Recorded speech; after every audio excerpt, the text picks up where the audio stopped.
Perpecahan Prabowo dan Jokowi ini adalah berita halu yang dipercaya dan disebarkan oleh orang gila.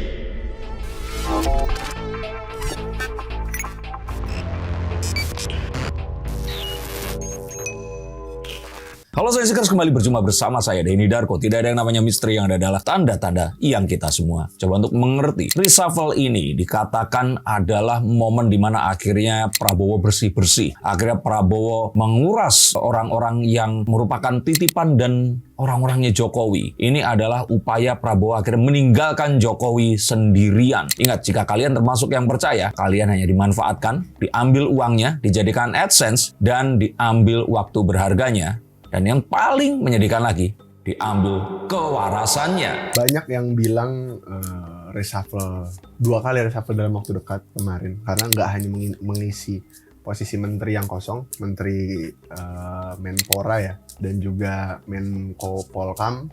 Ternyata ada beberapa juga wamen yang dicopot dan diganti oleh Pak Prabowo, termasuk isu pembubaran BUMN.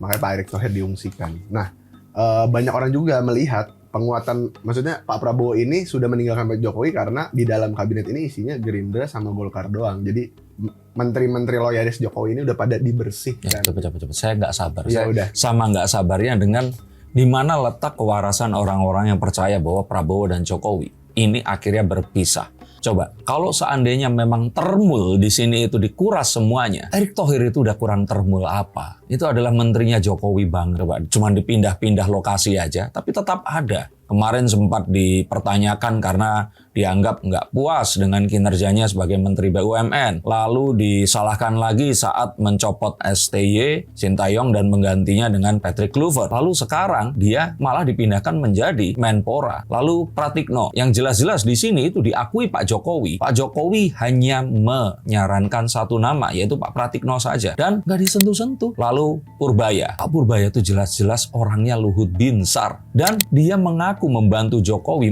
bersamai Jokowi saat Jokowi mencoba untuk menyelamatkan anggaran di saat sebelum COVID dan setelah COVID. Ya, karena beliau menjadi ketua BPS di sini. Tapi coba, gayanya itu mengingatkan pada siapa? Ya pada Opung Luhut, mentornya itu. Lalu mau saya list lagi, menteri-menteri yang kalian anggap termul, itu banyak banget. Ini adalah satu hal yang sengaja dibesar-besarkan dan selalu disangkut pautkan dengan seorang pria tua yang sedang pensiun di kota Solo. Saya tahu beliau powerful, tetapi ini satu hal yang sangat nggak masuk akal dan coba untuk dibenamkan ke dalam kewarasan kalian agar kalian ikut tidak waras seperti penyebarnya. Atau jangan yang penyebarnya ini sebenarnya adalah orang yang waras, nggak percaya itu, tapi mendatangkan duit buat mereka. Ini ketahuan dengan ada satu orang yang di mana-mana dia berusaha untuk membuat konten, podcast, atau monolog atau apapun dalam segala hal. Lagi jalan di treadmill, lagi di tempat pelayanan publik, dan kalian coba cari tahu lah. Hati-hati untuk mempercayai hal-hal seperti ini. Karena jika tidak, kalian akan tergiring oleh narasi dan jadi ikutan nggak waras karenanya. Ada juga beberapa orang yang menganggap bahwasanya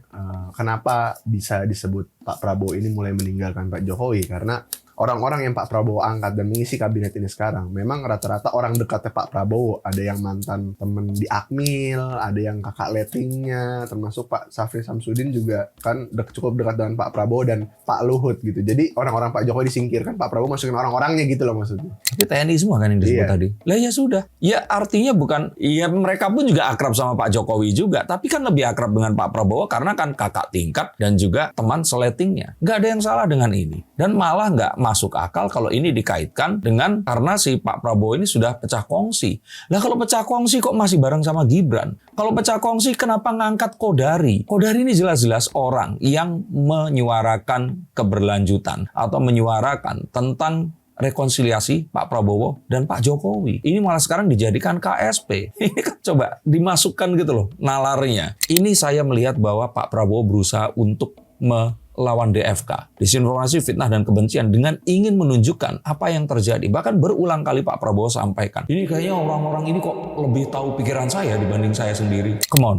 Kalau kalian mencoba untuk lebih teliti, melihat lebih mendetail lagi, kita akan tahu sebenarnya ini nggak ada hubungannya. Dan memang dari awal itu juga bukan titipan Pak Jokowi. Ini adalah orang-orang yang sengaja diseberangkan oleh Pak Prabowo agar transisinya ini seamless atau tidak ada hiccups atau ada satu tersendat sama sekali. Sehingga kalau sekarang kondisinya ini dirubah, bukan juga karena yang sebelumnya ini itu nggak perform atau dianggap jelek, bisa jadi karena sekarang membutuhkan sesuatu yang lebih update atau menghadapi satu tantangan yang lebih berat lagi sehingga memerlukan orang yang lebih sesuai. Nah ya kalau Noel beda urusan ya seperti itu.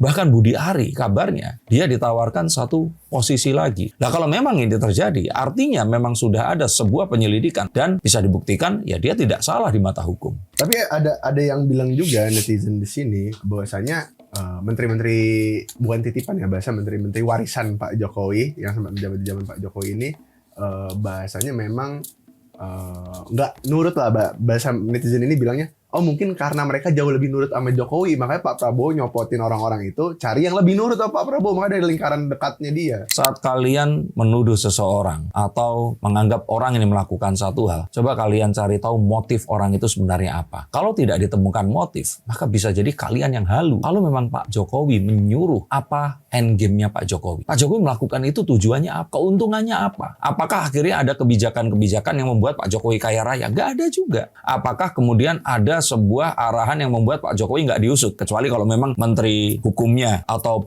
politiknya ini Polhukam itu adalah orangnya Jokowi. Ini kan enggak gitu loh. Jadi saya sih merasa bahwa ini hanyalah sebuah agenda yang berusaha untuk ditanamkan di kepala orang-orang untuk mempersepsikan satu hal yang tidak benar agar ini menjadi sebuah isu yang harapannya akan bisa ditendang jadi bola salju besar dan akan melakukan sebuah revolusi. Siapa yang akan kemudian menyalakan apinya? Ya siapa lagi kalau bukan proksi asing. Maka saya mencurigai orang-orang ini sebenarnya sambil mereka mencoba untuk meniup-niup api di dalam sekam, mereka mencoba untuk mencari bensin dari luar negeri juga. Oke, tapi kan kalau menurut teorinya Bung Rocky Gerung sendiri, memang orang-orang Pak Jokowi di dalam kabinet ini diperlukan untuk Pak Jokowi ini masih bisa mencengkram kekuasaan agar Pak Jokowi ini tidak diadili. Kalau orang-orang disingkirkan ya Pak Jokowi akan panik dan akan segera diadili, menurut Pak Rocky kayak gitu. Lah, iya, tapi kalau memang mau seperti itu, Gibran dulu aja yang harus dienyahkan. Nah sekarang apakah menteri-menteri itu bersanding akan lebih kuat daripada wakil presiden? Tentu saja tidak. Upaya untuk melengsarkan Gibran atau memakzulkan itu juga tidak berhasil. Dan sudah berulang kali dikatakan bahwa Pak Prabowo melakukan ini adalah bagian dari rekonsiliasi. Maka teori ini sebenarnya tidak terbukti sama sekali. Dan kalaupun memang iya, sejatinya dari dahulu akan sudah mulai keluar hal-hal yang akan bisa diusutkan ke Pak Jokowi. Kalaupun misalkan kemarin permasalahan dengan Tom Lembong sekalipun, kalau nggak salah beliau hanya mengaku bahwa Pak Jokowi menyuruh. Apakah ini adalah sebuah tindakan kriminal atau sebuah korupsi? Tentu saja tidak. Hal seperti ini harus segera diluruskan. Karena jika tidak, pretensi ini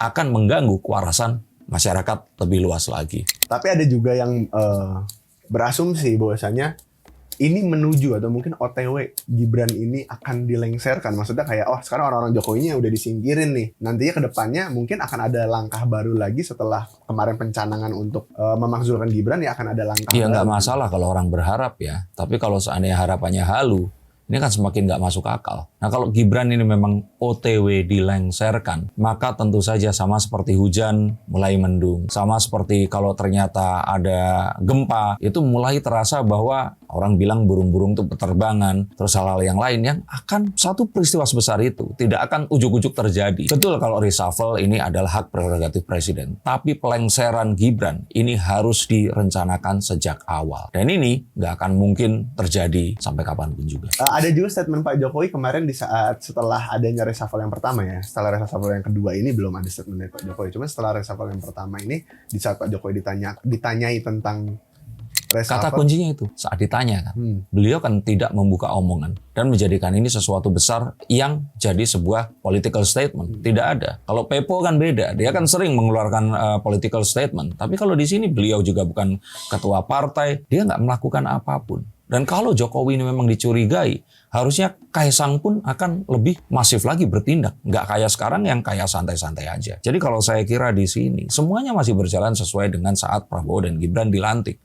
Saat Gibran pun tidak melakukan apapun karena menuruti nasihat dari ayahandanya, Ojo Kemajon. Dan Prabowo juga nggak terlihat lepas kemesraannya juga dengan sang wapres, karena setiap acara juga dia diajak, ya kecuali kalau berjumpa dengan Bu Mega, ya ini menunjukkan bahwa ya Gibran tahu posisinya dan dia nggak berusaha untuk membuat kekacauan atau make a scene di sini. Oke, tapi kan Pak Jokowi dengan statement yang bilang itu hak prerogatif presiden terkait reshuffle itu, kan banyak orang juga yang menilai biasa Pak Jokowi ini sen kanan belok kiri. Bisa jadi memang itu hak prerogatif presiden, tapi bisa jadi juga Pak Jokowi ternyata juga ikutan Orang membantu. itu yang termasuk halu, karena memang harus mencoba untuk mengetahui saat satu hal yang diucapkan ini sen kanan belok kiri, itu adalah untuk menghindari, atau itu adalah sebuah upaya untuk menghindari DFK, atau sebenarnya adalah upaya memberikan sebuah efek kejut ke sesuatu yang bersifat kebijakan, atau sesuatu yang dikira akan menimbulkan sesuatu yang besar impact-nya. Tapi kalau statement seperti itu kan normatif sekali.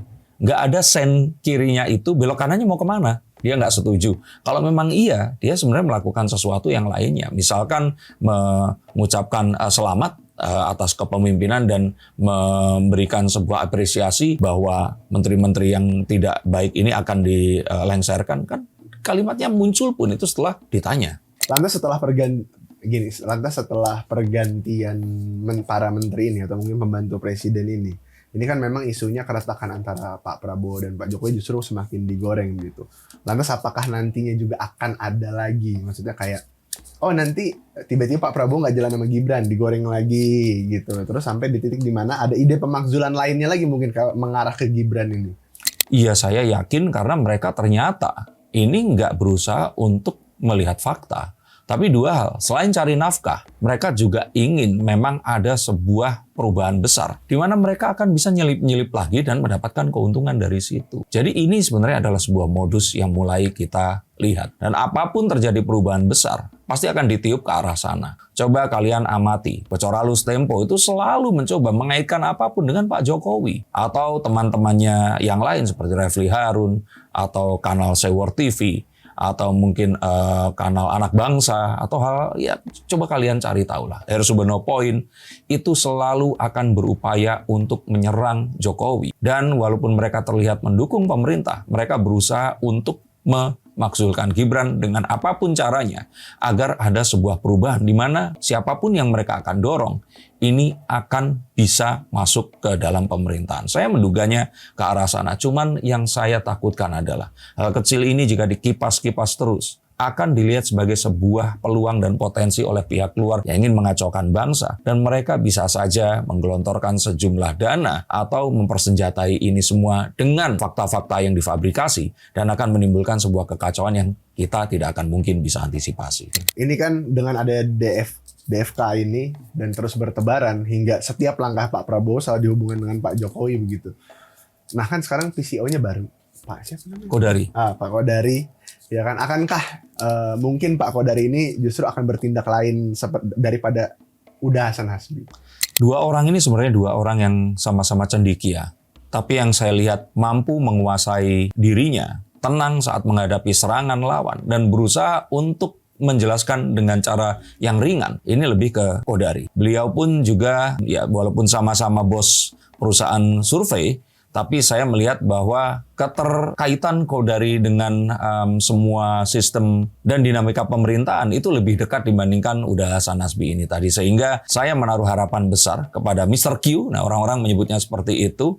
Dan ini bisa jadi adalah lompatan karir beliau, yang mana beliau di sini semoga akan bisa ikut menjadi panglima perang melawan gencaran DFK yang memang dilancarkan, yang seakan-akan ini tidak ditujukan ke Pak Prabowo, tapi ini pasti akan berakibat ke pemerintahan. Maka ini adalah beban yang berat, tapi ini adalah tugas suci yang harus diemban, dan saya di sini ikut mendukung juga kalian semua yang jika ingin ikut serta untuk menertibkan, menghilangkan DFK dan menyudahi semua hal-hal yang bersifat ketidakpuasan dari residu politik dan juga Pilpres kemarin. Mari bersama-sama kita ikut untuk memilah-milah berita-berita hoax yang tersebar dan mencoba untuk memberitakan segala sesuatu dengan objektif dan bersama-sama ikut menjaga kewarasan seluruh anak bangsa.